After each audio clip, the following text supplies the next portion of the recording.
بہت سخت غصہ آیا اور اس نے اپنے سپاہیوں کو حکم دیا کہ اس موچی کو گرفتار کر لو اور صبح میرے دربار میں پیش کرو، وہیں اس کی قسمت کا فیصلہ ہو جائے گا۔ صبح ہوئی تو اس موچی کو بادشاہ سلامت کے سامنے لایا گیا۔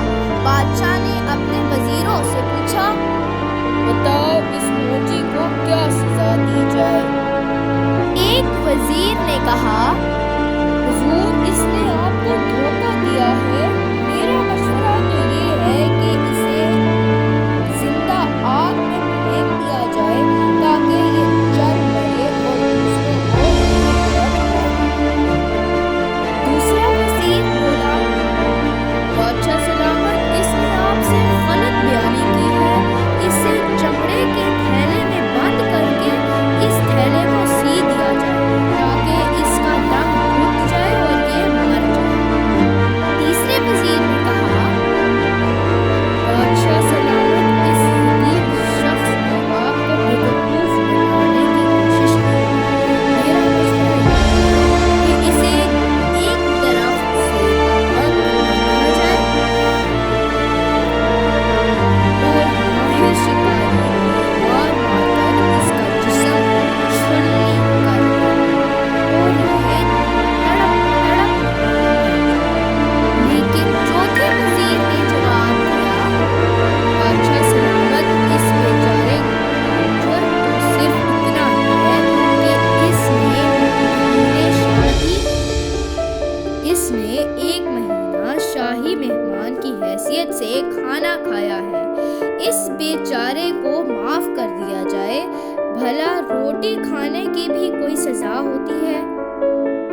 ابھی چوتھے وزیر کی بات ختم ہوئی تھی کہ دربار میں ایک نورانی چہرے والا بزرگ داخل ہوا اور بادشاہ سے پوچھا کہ کیا معاملہ ہے۔ بادشاہ نے سارا ماجرا جب بیان کر دیا تو بزرگ نے کہا، بادشاہ سلامت ہر بندہ اپنے اصل کی طرف جاتا ہے، آپ کے تمام وزراء نے بھی ایسا ہی کیا ہے۔ بادشاہ نے حیرانی سے پوچھا کہ وہ کیسے؟ بزرگ نے کہنے لگا، پہلا وزیر ایک کمہار کا بیٹا ہے، آگ اس کی سرشت میں شامل ہے، اس لیے اس نے موچی کو آگ میں پھینکنے کا مشورہ دیا۔ دوسرا وزیر ایک موچی کا بیٹا ہے، اس لیے اس نے اپنی سرشت کے مطابق موچی کو چمڑے کے تھیلے میں سے سی دینے کا مشورہ دیا۔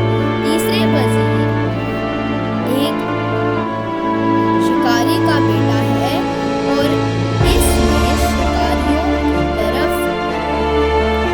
کے مطابق موچی کو تیر مار مار کر چھلنی کر دینے کا مشورہ دیا۔ چوتھا وزیر کا تعلق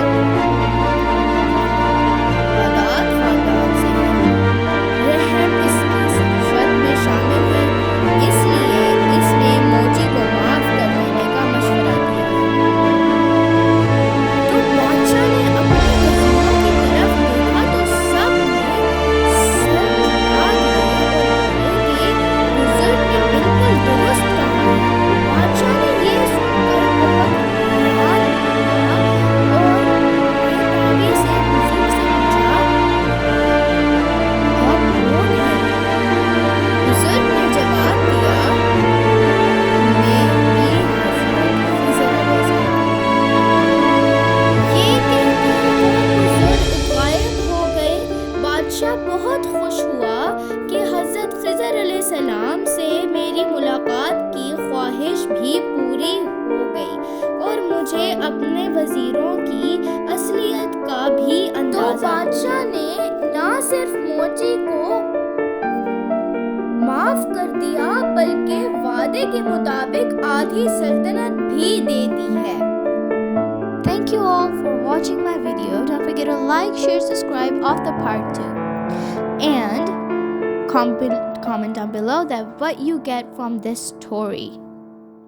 Also comment that what video should I make next, and click the bell icon so you will be notified when my every single video will come. See you later, guys. Allah Hafiz.